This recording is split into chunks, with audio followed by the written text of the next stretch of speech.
Luay nang narealisar kan administrasyon Arriba ni Mayor Rix Cuba Oliva ang mga programa sin proyekto digdi sa syudad kan Iriga.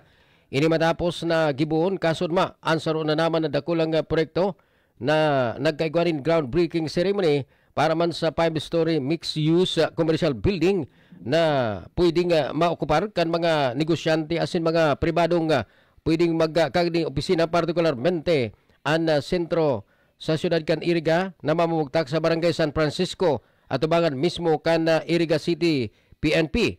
Ang sinambit ng edipisyo pwede man ma-extender ang iban mga opisina kan lokal gobyerno para man na marianay sa serbisyo sa mga taga-siyudad kan Iriga.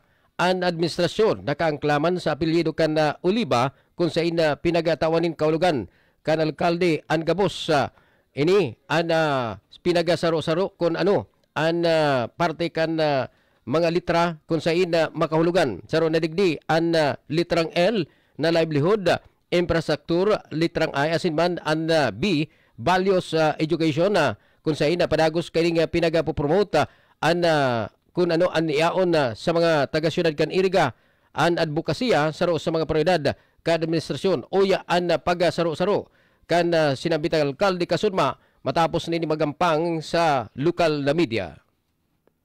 Oliva. Spell out kung ano ang plataforma ng gobyerno kang Timuan Iriga and it was reduced into Oliva. Nakada letra may kaulugan. Hospital pampubliko, ongoing ang dumping, ang ngunyan na January 20, magkakaigwanan ng bidding. And we are glad na not only part of the proceeds of the loan na 110 million, nag-allocate po under General Appropriations Act sa tabang ni Kong El Rey saka ni Congressman Migs for another 100 million. So phase 2, hanggang phase 1 lang ko kundi phase 2 na ang mangyayaring city hospital na haloy ng pinag-mawot.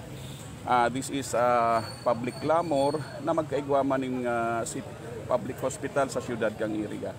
Ang L, local college saka livelihood, ang local college underway ang pag-comply kay itong mga requirements sa Commission on Higher Education, and ang I, iyon na po ini, infrastructure, investment, industry. Dahil ini, ang construction kay ini, I was told na nasa 9 to 10 months at the earliest, pero depende sa weather condition kaya might extend. Baka mag-abot sa rong taon ini because may basement and talagang 5-story ini, and we would like na maging resilient ini dahil apart kang mga sinabing bentahe, benepisyo na sinabi ni PDJ Ablan kang DTI, we will be also utilizing this considering that this is strategically located sa lugar na dain nababaha. So we will make this as part of the areas na kung extreme na ang sitwasyon can be used where constituents of Iriga na mga nabahaan na refuge ninda ini. They can seek refuge in this 5-story mixed-use commercial building. And trabaho, syempre, dahil this will have a domino effect sa pagtrabaho pa lang, construction pa lang, dakol na, pag may mga businesses na dyan, ano mga kaipuhan, sales lady, janitor, security, guard.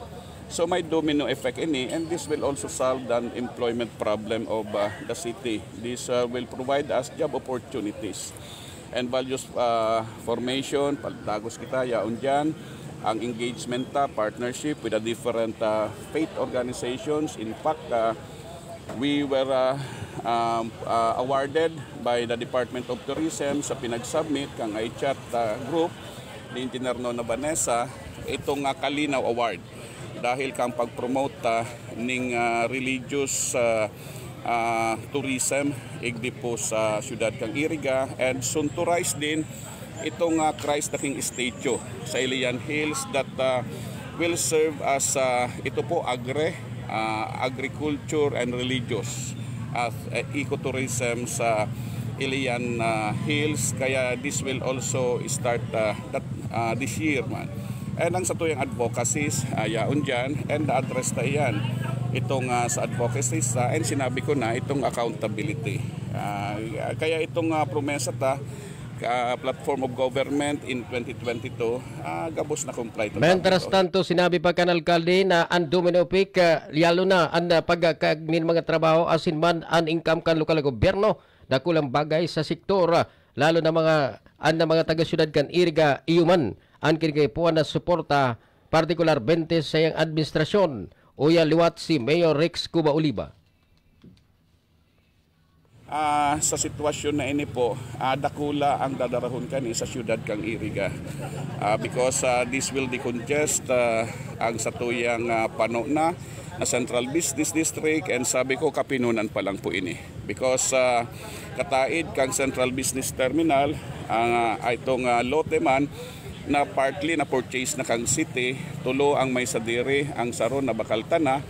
Dahil si Congressman Migs last year pa nag-allocate na ng 20 million na pesos for the construction of initial building for the purpose, and may part man na proceeds kang loan dyan, and inidulok taman iyan sa mga senador, and they are aware, we are awaiting na lang kang sa indang dahil sabi ninda highly considered iyan. Mentras tanto, susog pa sa alkalde na kulang bagayan suportang pinatato kan na provincial director kan DTI Mr. G. Ablan Kasudma. Mismo naging bisitaan sinambita opisyal asin dagos man kani na pinag-asiguraan suporta sa administrasyon kan alkalde.